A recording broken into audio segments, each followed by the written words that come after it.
And these developments will also help thinking on ramping up standards to achieve the ultimate goal of zero carbon, provide valuable feedback so that the timetable for setting higher standards to achieve the target of zero carbon for all housing can be developed, and give the building industry an opportunity to gain practical experience of the code so they're better able to identify problems and training needs that may need to be assessed. And the Sustainable Development Commission is acting on our behalf in bringing this work together.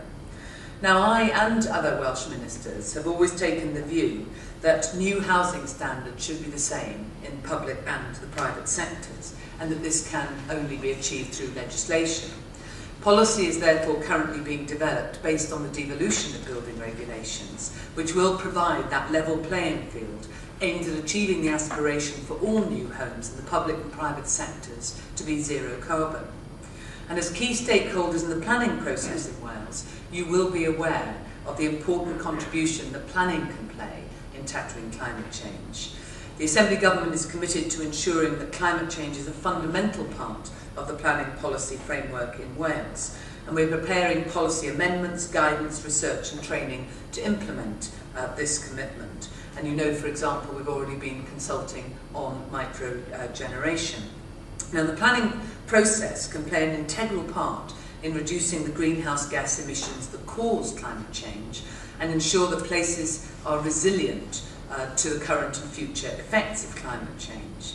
So since the conclusion of the Planning for Climate Change consultation in March last year, I've been reviewing the proposed policies in order to take into account the progress of the climate change agenda in Wales and to make sure that our climate change planning guidelines are fit for purpose, because this is, as you will I'm sure agree, a fast-moving agenda.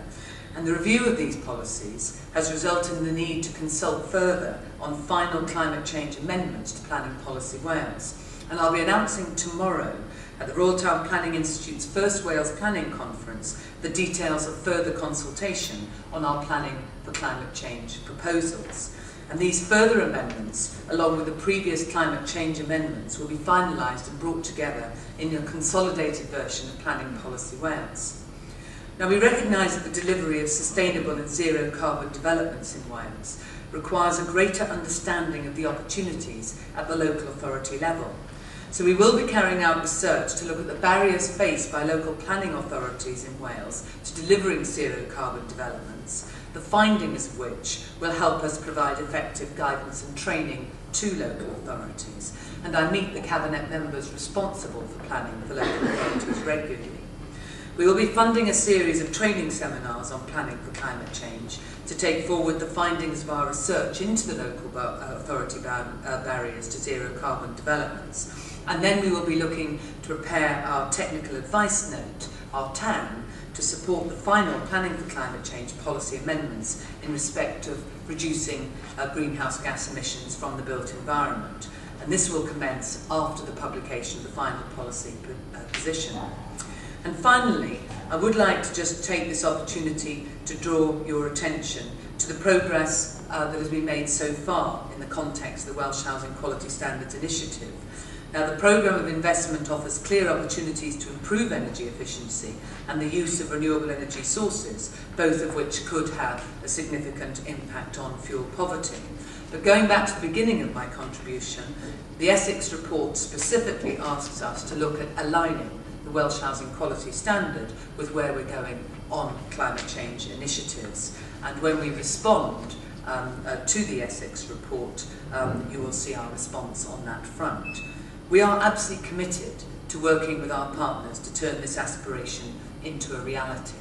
We've commissioned the building research establishment to carry out research into heating, water and waste in a range of house types in partnership with Valleys to Coast Housing Association. And this, we hope, will give us a methodology and a measurement tool that could be used to gauge the environmental performance of refurbishment programmes and inform future standards.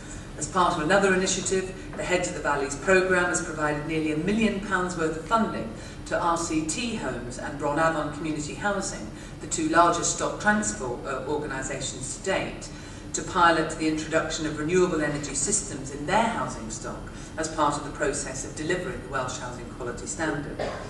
Once again, thank you for the opportunity to highlight all the tremendous work being carried out across Wales and the imaginative work that you have already undertaken.